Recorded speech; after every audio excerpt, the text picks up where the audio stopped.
All right, guys, back for another episode. Trump, the art of the deal, Trump cards, the elements of the deal. Use your leverage.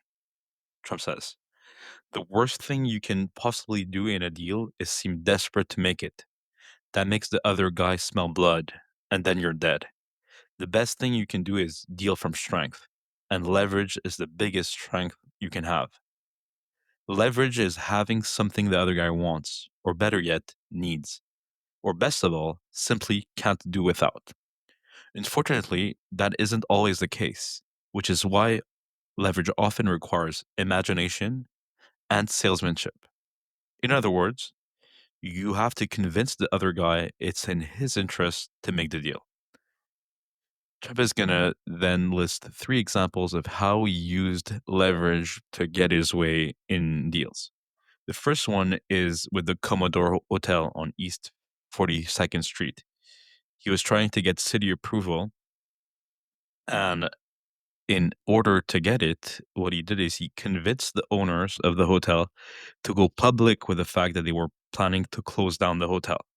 Once they went public with that information, Trump made sure to tell everyone in the city what a disaster it would be to have a boarded up hotel in the Grand Central area.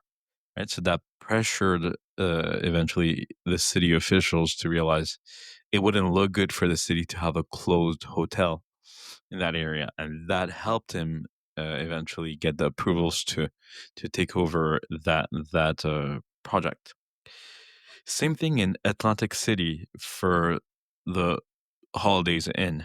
They were they wanted to basically to be established in the gaming industry, and they were attracted to Trump's site because they believed his construction was farther along than that of any other potential partner.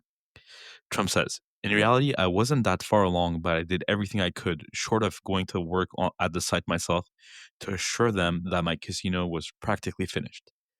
My leverage came from confirming an impression they were already predisposed to believe.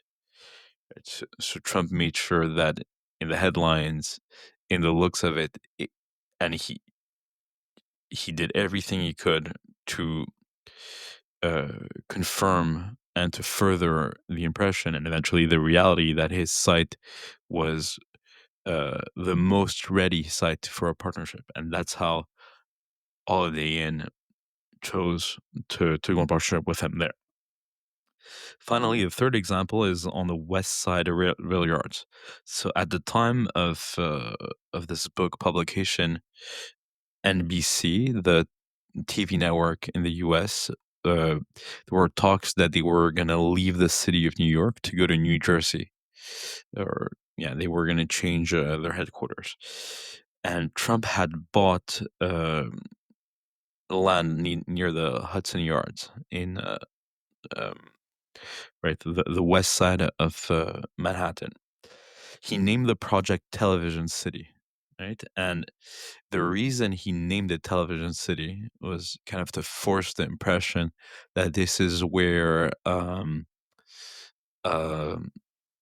NBC should go to. So he basically he designed the optics of all these three deals, right? For the Commodore Hotel or with the Holidays Inn, with NBC, to be the likely winner of the bid, right? So in all these cases, Trump used leverage,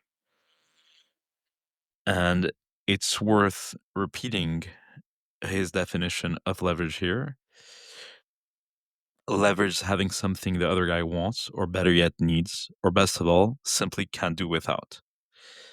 Unfortunately, this isn't always the case, which is why leverage often requires imagination and salesmanship.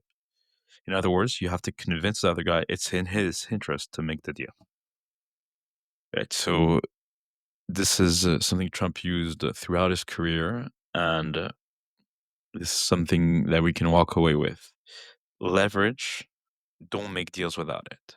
And we can either uh, find the obvious point of leverage or use imagination and salesmanship. Of course, knowing we always want to work for win win outcomes. This is what Trump used to stand out in these 3 different deals that helped his career take off. Hope you enjoyed this one and see you for the next one. Thank you.